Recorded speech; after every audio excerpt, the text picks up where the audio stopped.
have faith it'll be 2-1.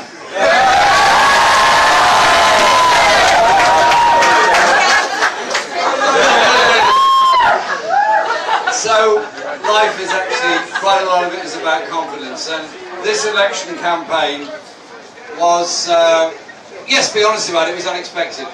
We all knew that, that's why they thrust it upon us. And all the media started their normal, very cynical analysis of politics in Britain. Then we produced, for the many, not the few. As I understand it, it's one of the most read election manifestos there's ever been. Doing it online, and even people were saying, people saying to me at Wembley today, "I love your manifesto. I've actually read it. Fantastic." These were people, I have no idea what their politics were, but the fact is, there's an engagement. And a lot of people looked at the situation a few weeks ago and thought, wow, we have now got the opportunity and the responsibility to deliver. And when we've been through 2 leadership campaigns, we've always made the point, or I've always made the point, and my close friends John and Diane and others have made the point, this is about the future. This country went through a financial crash in 2008-9 because of a subprime mortgage crisis in the USA. The received wisdom all over Europe and the world was the way you deal with a financial crash is to protect those that caused the crash and punish those who were already suffering from the greed of those that caused the crash in the first place. Are you with me? And thank you. I appreciate that. And so we're simply saying in this manifesto, this country can afford a lot of things, but it cannot afford the inequality and the greed that is there at the present time. And so we are saying the generation now in primary school, in secondary school, in college, in university, young graduates, young workers trying to survive, should not be paying the price of austerity 7 years on from the time. This is an election about hope, because there's 2 ways you can approach a crisis. You can blame a minority, you can blame somebody, you can always find some particular social group to blame for things. And at the end of that, all you've achieved is a nasty, horrible, divisive atmosphere. You haven't employed a doctor, you haven't employed a nurse, you haven't funded a school, you haven't actually achieved anything other than division in our society. And what is impressive about the growth of this campaign, and I've now done about 60 events all around the country, is that every event I go to seems to be bigger than the last. And you know what? I was at a huge rally in Scarborough last Monday afternoon. 3 o'clock in the afternoon, the spa centre, the open area around it, completely full. So a lot of people then invited to go on the roof and watch what we're doing nearby. A lot of people went in the park behind to listen to what was going on. And you know what? That audience was young, it was old, it was black, it was white, it was gay, it was straight, it was disabled, it was not disabled, it was men, it was women. And you know what they were united in? A determination that the poverty that exists, the uncertainty and insecurity that exists in the lives of so many people will be dealt with. And I got as much support for my proposals, our proposals on social care, as I did on our proposals for young people. This is about uniting people and communities.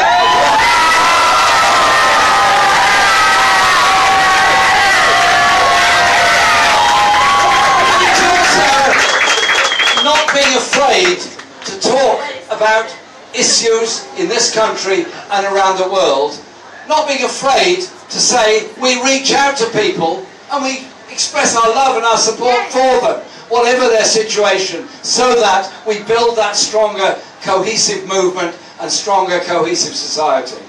And it's not all about noughts and crosses, dots and economics. What it is also about is the inspiration that's there in people.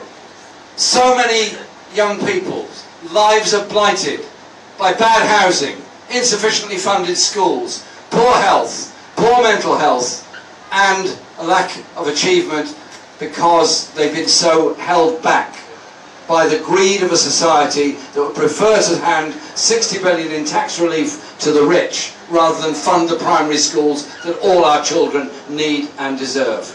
And it's also about imagination. It's about music, it's about poetry, it's about art. So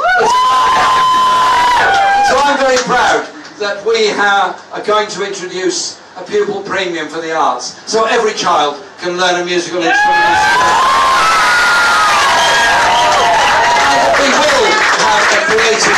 We will have a big creative budget to help out all those local arts projects all over the country.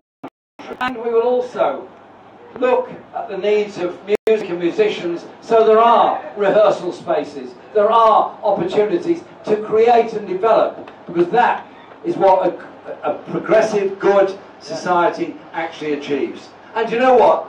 I'm very proud of what's in our manifesto because it offers so much to so many people.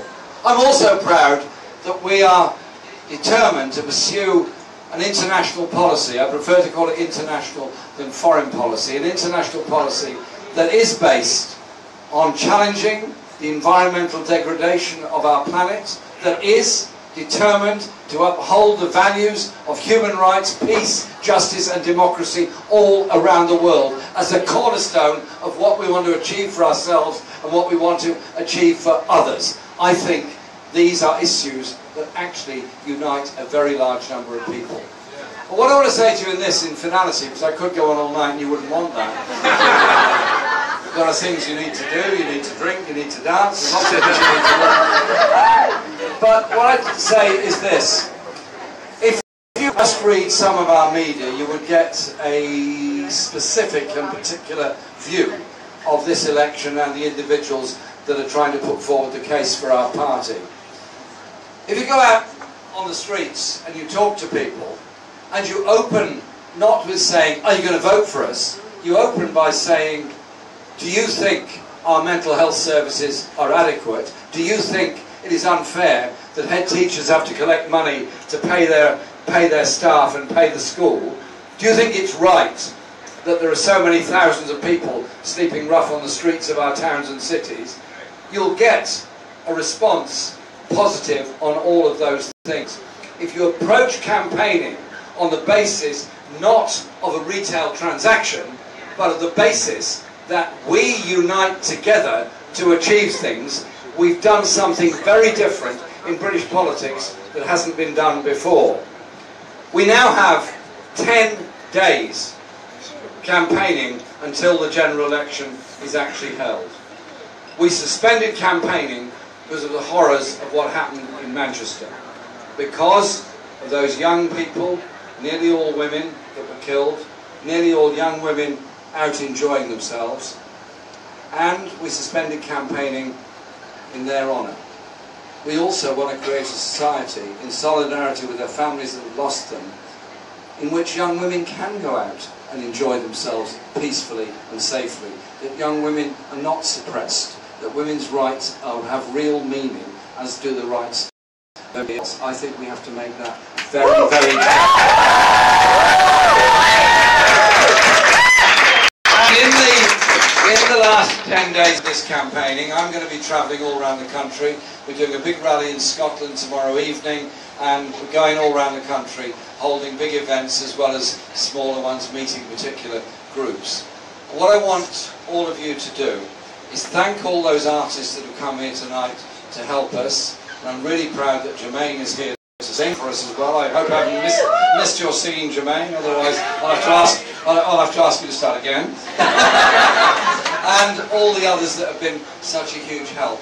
But what I want you to do is go out there, have those conversations. That is what brings people round. We have the songs, we have the music, we have the message for the many, not the few. And we have this incredible opportunity.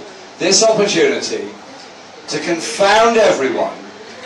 To confound everyone that the radical policies we put forward of the transformation of a society and the ideals and ideas that go with it actually are popular, actually are understood, and actually can be translated into real changes in our society. It's up to all of us. We've come this far on this journey. We're getting stronger, we're getting bigger, more confident every day that our message is getting through.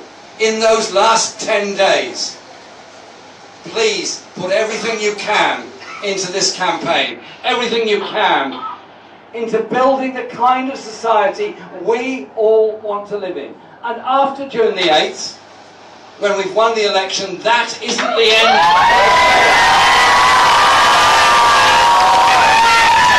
That is absolutely not the end of the story. That is the development of another chapter in the way in which we do politics differently. We talk to each other, we work with each other, we